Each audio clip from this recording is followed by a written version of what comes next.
This is the 10-Minute Contrarian Podcast. This is VP. We are a solutions-based podcast, diving into the world of contrarian investing and alternative finance.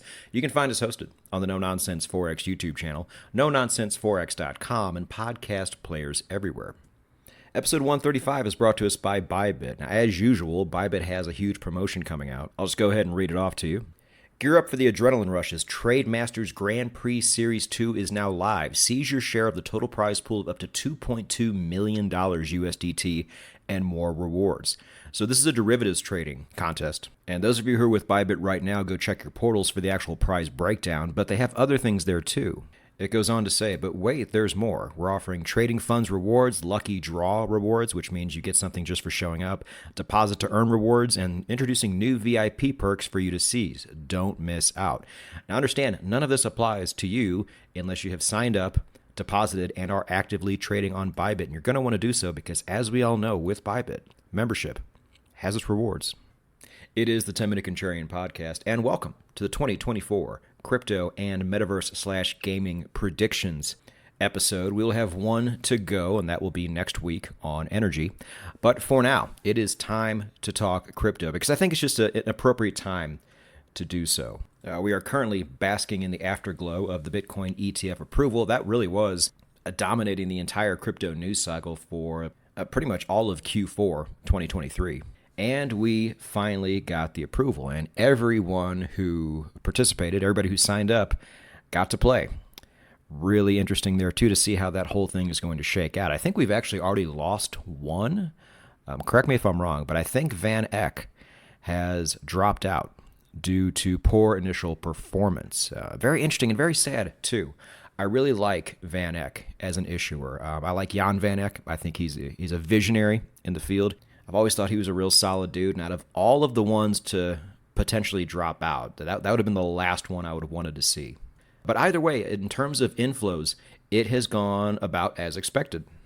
And it was expected to be big, and it was. The inflows into the Bitcoin ETFs have already surpassed every ETF that came about in 2023 combined. Now, oddly enough, people were saying that this is already priced in to the market, which is one of my least favorite sayings ever. As a Forex trader, when we deal with news and crap like this, it's irritating when they say after the fact that all this stuff's already priced in. But most of you guys saw me tweet this out. It is not priced in for the long term, and that's what we care about here. This is monumental for the long-term prosperity of Bitcoin and most likely most of the crypto ecosystem that we actually care about here. I have never been more bullish on crypto as a whole in my entire life. Now, does that mean I'm bullish for 2024? Stay tuned for that.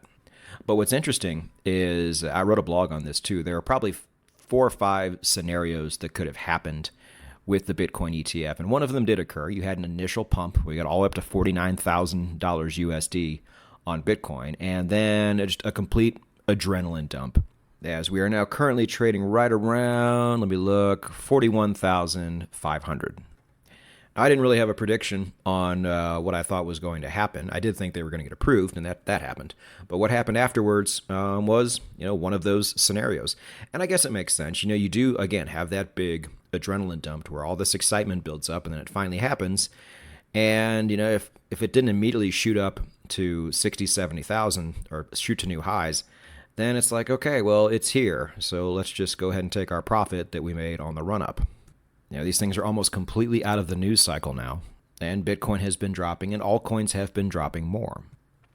Now, as far as the year 2024 goes, as I said 2 episodes ago, the election is going to be significant here. We have one side that just does not like crypto at all, and we may be in for 4 more years of that. And we have another side that we are not completely sure about, but if one thing's for sure, it's going to be at least better than what we currently have now. And I'm saying this only in terms of crypto. We'll talk about the election much more in a future episode.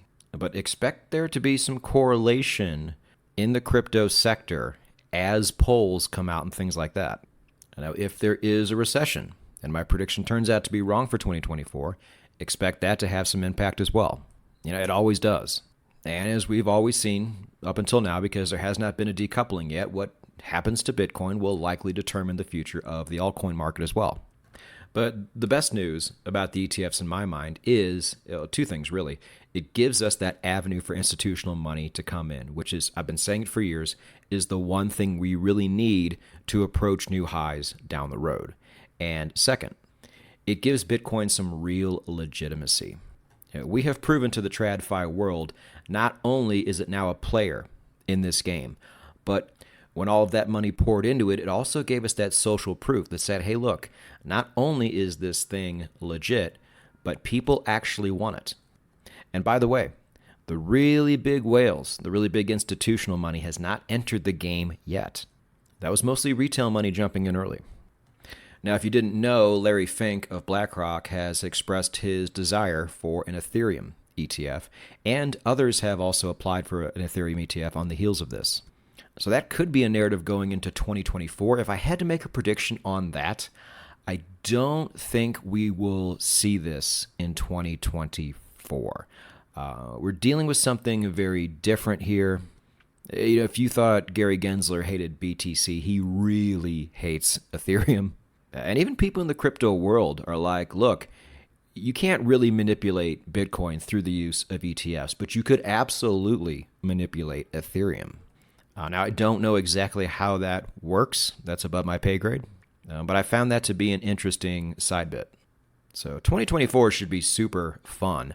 But how do we play it? Well, we play it the way we've been playing it. It's pretty obvious by now, or it should be to most people, that the HODL long-term DCA method is undefeated.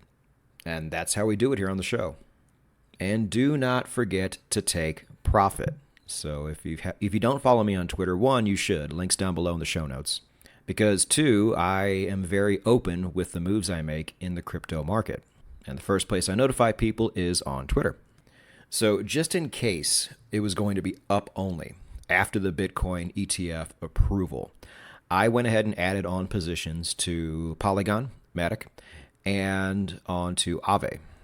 I'll drop a little bit of alpha in this episode right now. I am also currently looking to do that with Chainlink. I've already added on to my Chainlink position. That was a past episode. But I'm still looking to add on more. I just haven't found the right spot to do it yet.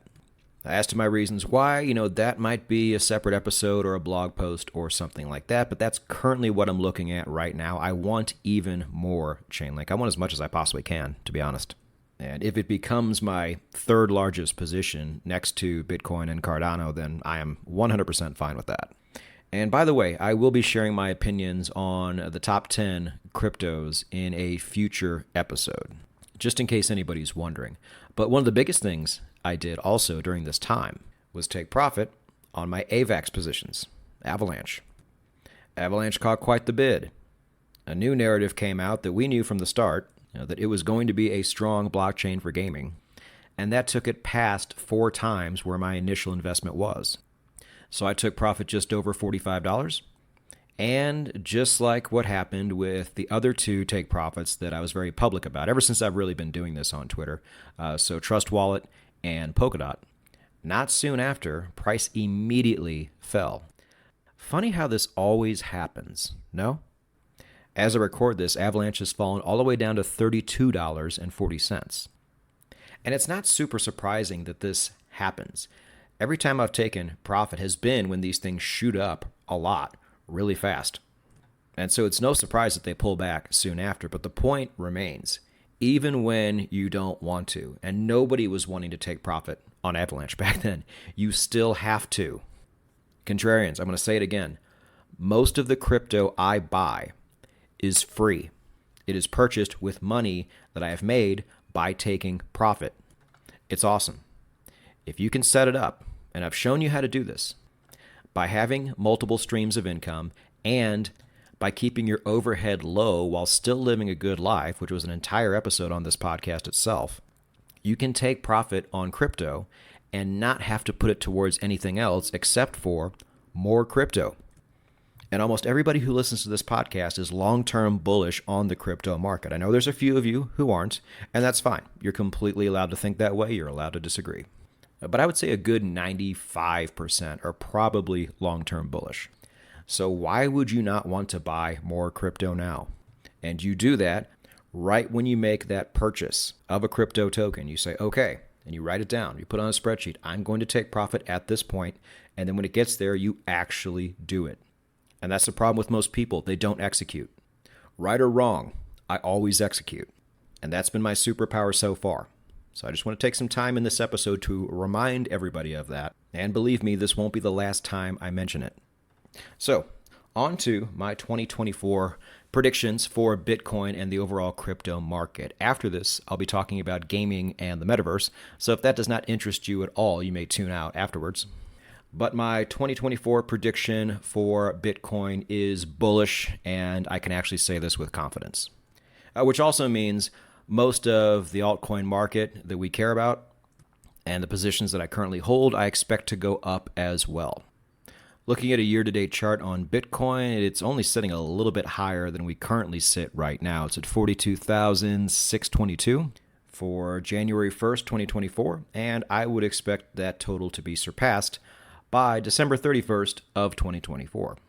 And even if we do see an economic downturn in 2024, unless it's really the big one, the really bad one, and everything just falls huge at one time, I think Bitcoin at this stage has the power to not only survive it, but knowing what we know now, and I still wouldn't call it a flight to safety myself, but I think more and more people are going to see it that way.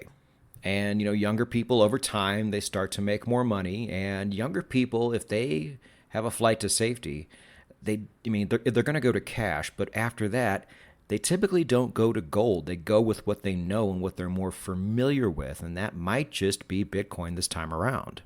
Plus, let's not forget that whole digital scarcity narrative. It's kind of like, I don't know, when you buy a yellow car and you never saw yellow cars before, but now you see them all the time.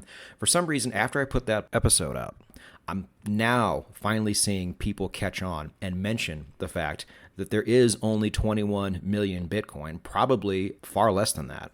And there should be an absolute land grab in the future for what remains out there. I did a blog on this on Thursday, talking about how a lot of people think you can only buy one Bitcoin minimum, which is absurd, but also how it's also a flex for rich people and for institutions to have one or more Bitcoin when there are only so many out there to be had.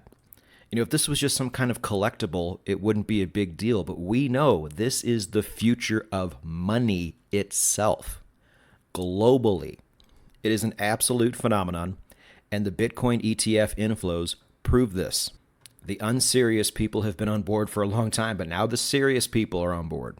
Add in the digital scarcity, and this is really going to be a big deal. And this narrative is only going to grow and gain more traction over time. So I am mega bullish Bitcoin and most of the cryptos I hold long term for sure. But I would expect nothing but upward momentum overall in the year 2024. As always, go to YouTube and let me know your predictions for Bitcoin and the rest of the crypto market that actually matters in the comments section. And please tell us why. Don't be lazy. Now, on to the metaverse, gaming, whatever. We don't even know what we're going to call this yet. GameFi, Web3 gaming, are we still going to call it the metaverse too? Even though I think the metaverse more pertains to open world metaverses, but not everybody feels that way. We don't know. It's still early. Nothing to get all worked up over. But what is worth getting worked up over is the new narrative that came in Q4 of 2023. Really exciting to see this sector catch the international spotlight the way it did. Again, big shout out to Alex Becker for making this happen. Even though, like I said in the past, I don't really like what he's doing by coming out every week and pumping these things up. I would like to see a market where the dumb money flushes out like they're supposed to, and then people like us come in and scoop these things up on the cheap. But the more Alex talks, the less this happens. But remember what I said too. So far I've been right about this. We'll see how it plays out. But I said, this narrative is great, but I still think it's too early. Keep in mind, I watch this space very closely. And I think we might have a miniature version of what we had in 2021. You know, a lot of us are dumb. We don't know how long it takes to make a game. It takes a long time, even a very simple game. And we honestly thought in 2021 that we would be playing and earning a good amount of money in 2022. That's not how it works. A lot of these games are not even close to being playable yet. In 2024, I don't expect a whole lot of really top-level playable games to be out there.